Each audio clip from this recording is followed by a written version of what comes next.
Ang tinda ko lang sa tindahan ko ay puro murang pre-made meals. Pero naging lugar ito kung saan nag-uunahan ang mga pinakamayayamang tao. Isang eksklusibong handaan na hindi nila mapasok-pasukan kahit anong pilit. Dahil walang sino man ang nakakaalam na ang side door ng kusina ko, kapag itinulak, ay bumubukas sa sinaunang panahon. May bago kang order sa Foodpanda. Pakiasikaso agad. Oy, Boss Yu, ang bilis mo pa ring maglabas ng order, tulad ng dati ah. Gusto ko yung mga seller na tulad mo, hindi makupad. Anong silbi ng pagiging mabilis? Wala namang kinikita. Ang laki ng bawas ng platform. Ang laki ng kaltas ng platform sa lahat. Kulang pa pambayad sa mga gastusin at ingredients. Hay, may bad review na naman. Huwag kayong bibili dito, yung pagkain walang lasang bagong luto. Siguradong pre-made food to. Sa panahon ngayon, ano pa bang aasahan mo? Australian lobster ba? Nag-stock ako ng libu-libong pakete ng pagkain. Na-stock lang lahat sa akin. Hay nako, ang liit-liit ng kinikita ko araw-araw. Ha, tindero, may tao ba rito? Maghain ka na ng pagkain, bilis. Bakit ang weird ng suot ng taong to? Tindero, bakit ka nakatulala dyan? Bigyan mo ko ng kahit anong putahe. Sige, sandali lang. Ha, kahit kusinero, hindi makapag-hire.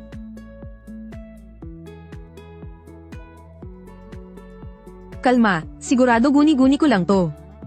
Sana pala hindi na ako dito dumaan para mapabilis. Walang pagkain, walang matutuluyan sa pesteng lugar na to.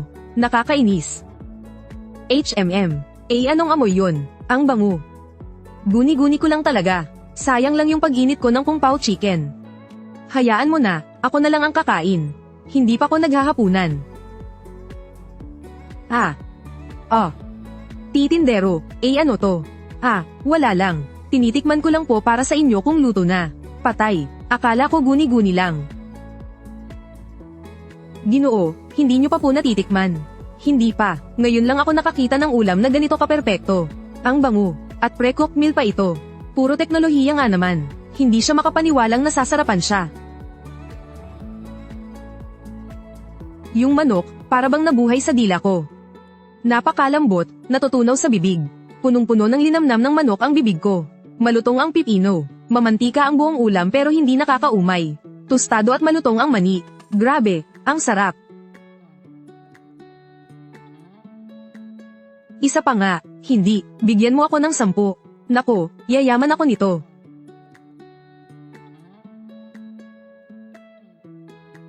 Kailangan kong malaman ang sistema ng pag-time travel na ito. Kapag sa main door ako lumabas, balik ako sa shop ko sa modernong panahon. Kapag sa side door naman, diretso sa sinaunang panahon. Totoo nga, mayroon akong backdoor para mag-time travel. Ginoo, narito na po ang 10 order ng kung pao chicken ninyo. May o-orderin pa po ba kayo? Hindi na, salamat. Yung sarsa nito, siguradong napakasarap sa kanin.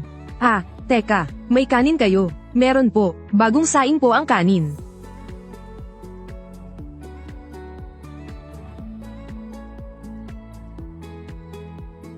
Ginoo, heto na po ang kanin ninyo. Isang malaking palangga ng puting kanin. Grabe, nakakabigla. Ginoo, may problema po ba? Masyado po bang marami? Karamihan kasi ng mga ordinaryong tao, milit lang ang kayang kainin. Yung mga nakakakain ng puting kanin araw-araw, ay mga sobrang yayaman na pamilya lang. Kahit pa ang isang ordinaryong opisyal na may ikapitong ranggo, kailangan pa ring maghalo ng ibang butil sa kanin nila. Ganoon ba talaga kayaman ng bayan na ito? Teka, nasa sinaunang panahon nga pala ako. Sa modernong panahon, wala pang ang 50 taon mula nang maging normal sa lahat ang kumain ng kanin sa bawat kainan. Salamat kay Scholar Yuan, kaya kami nagkakaroon ng kanin sa bawat kainan. Nakalimutan kong itanong kung magkano itong pagkain. Teka, kukwentahin ko. Kung pao chicken, 10 piso bawat plato. 11 plato ay 110 piso. Isang plangga ng kanin, sabihin na nating 5 piso. Ang kabuuan ay 115 piso. 11 platong ulam na may karne at kanin, mahigit 1 pirasong pilak lang. Sulit na sulit, heto ang 1 pirasong pilak para sayo.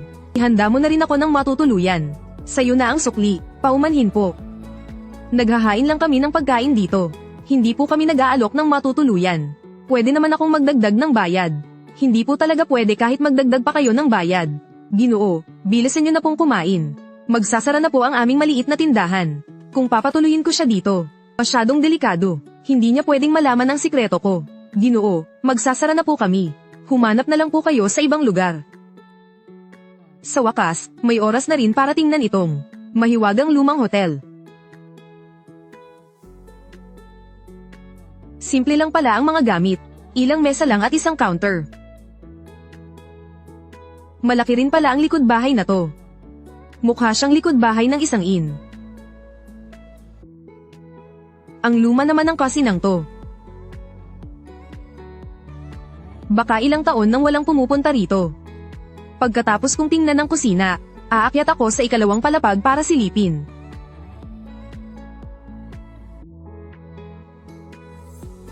Ganito ang itsura ng bawat kwarto. Walang laman at puro alikabok. Sa kalaliman ng gabi, parang bahay ng multo. Nakakatakot. Mas maganda pa rin talaga sa modernong panahon. Tingnan mo pa lang, ang ganda sa pakiramdam. Pagkatapos maglinis, matutulog ako ng mahimbing. Hi, pagod na pagod ako.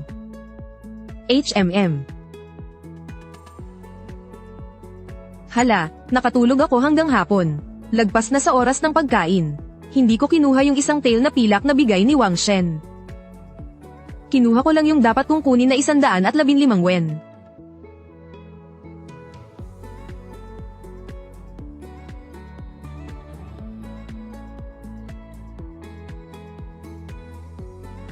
yen. Kung i-convert ang sinaunang pera sa pera ngayon, kailangan tingnan ang exchange rate.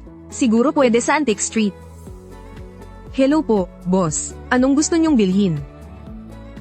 Hindi ako bibili. May mga gamit lang ako, boss, na gusto kong ipatingin sa'yo.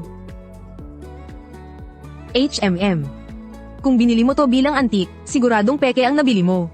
Tingnan mo itong Dachen Tungbao. Sa 5,000 taon ng kasaysayan, kailan nagkaroon ng dinastiyang Chen? Isa pa, sa mga antique, tinitingnan ang level ng oxidation. Masyadong bago itong tansong barya. Wala pa tong 20 taon mula nang gawin. Kahit hindi luma itong gamit mo. Pero totoo ang tanso, totoo rin ang pilak. Ngayon, ang presyo ng tanso ay nasa 85 piso kada kilo. Ang presyo naman ng pilak, mahigit 10,000 kada kilo. Mabebenta mo to ng mga 50 o 60. Hindi ka naman gaanong nalugi. Ganyan lang din naman ang puhunan sa mga ready-to-eat na pagkain. Pero wala talaga akong kinita. Hindi na ako tatanggap ng mga delivery order ngayong araw. Kailangan kong alamin kung anong sitwasyon sa kabilang panig. Kapag may nakapasok dito, magkakagulo ang mundo. Luma pa rin ang itsura ng inn, katulad ng kahapon. Pasensya na po, boss, hindi ko po sinasadya. Taga-kabilang baryo po ako. Tawagin niyo na lang po akong Xiaoqin. Binigyan po ako ni Young Master Wang ng isang Chen na pilak. Inutusan niya po ako na hintayin kayong magbukas dito. Tapos, sabihin ko raw po sa inyo ito. Ang tagal-tagal niyong magbukas. Buti nga walang customer ang tindahan nyo. Pasensya na po.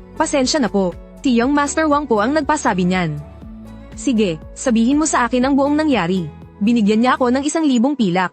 Kapalit ng mga baon kong pagkain. At pinaghintay niya ako rito para sa inyo. Kaya naghintay lang ako ng naghintay. Hanggang ngayon, nagbayad ng pilak para may mag-abang, tapos magrereklamo pa. Baka naglalaway lang sa luto ko. Sige, ikwento mo naman sa akin ang tungkol sa bayang ito. Itong bayan natin na daanan ng mga biyahero at kalakal, sa ngayon. Ang natitira na lang ay ang mga datihang residente at mga dumadaan lang. Wala nang masyadong tao. Kapag walang tao, walang uunlad. Kaya siguro nagsara itong tindahan ninyo. Kaya naman pala napakatahimik ng kalyeng ito. Isa na pala itong patay na kalye. Kung hindi pa ninyo binuksan ang tindahan, lalong magmumukhang walang katao-tao rito. Boss, pinapalinis din po sa akin ni Young Master Wang itong restaurant. Para sa susunod niyang pagbalik, hindi na magulo. Mukhang hindi ka pa kumakain. Sandali, kukuha muna kita ng makakain. Wala kaming masyadong maipagmamalaki sa lugar na to. Pero sagana kami sa pagkain. Ang bango. Oh, kain na. Oh, nako, masyadong mahalaga to. Hindi ko po ito matatanggap. Teka, paano kaya kung ipapalit ko na lang itong mga dala ko para sa pagkain ninyo? Anong bagay to? Mga tableta. Anak ng, ligaw na Wangjing, 1,670. 1,370. Pwede. Pwedeng-pwede. Sa susunod, kung mayroon ka pang mga halamang gamot, Sa akin mo muna dalhin para tingnan. Kailangan ko rin ng mga halamang gamot. Sige po, sige po. Salamat, boss. Walang anuman. Sige na, kumain ka na. Hindi na yan masarap pag lumamig. Hey. Ha ha ha. Ginoo, nahanap na po natin. May tindahan po rito. Dito po sa loob ng gagaling ang mabangong amoy. Nako, bakit ang dumi naman ng tindahang to? Huwag po kayong umalis, huwag po. Hindi po marumi, hindi po. Kasalanan ko po, kasalanan ko. Kasalanan ko pong lahat, hindi ako agad nakapaglinis. Xiao Qin, kung ayaw kumain ng bisita, bumalik ka na. Ang pagkain ko naman talaga ay hindi masyadong malinis. Isa siyang Ginoo, napakasela ng katawan. Wala akong ipambabayad kapag sumama ang tiyan niyan. Pasensya na po, Ale. Nagkamali po ng pananalita ang alila ko. Kukunin na po namin ang pagkain. Pabalat po ng isa. Hindi po iyan ang ibig kong sabihin. Talagang hindi po malinis ang pagkain ko. Talagang hindi ko po ito maibibenta sa inyo. Ale, babayaran po namin ng isang tail na pilak ang isang putahe ninyo. Ang matitira po ay ituring ninyong kabayaran para sa kawalang galang ng aking alila. Heng, magbayad ka na. Sinabi ko na sa inyo, ha? Kapag sumakit ang tiyan ninyo, wala na akong pananagutan dyan.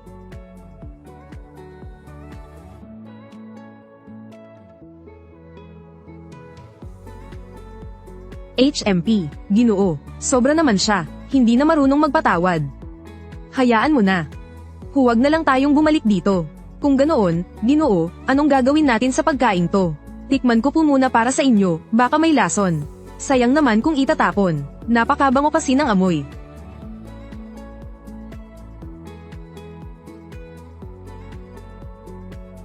Ah,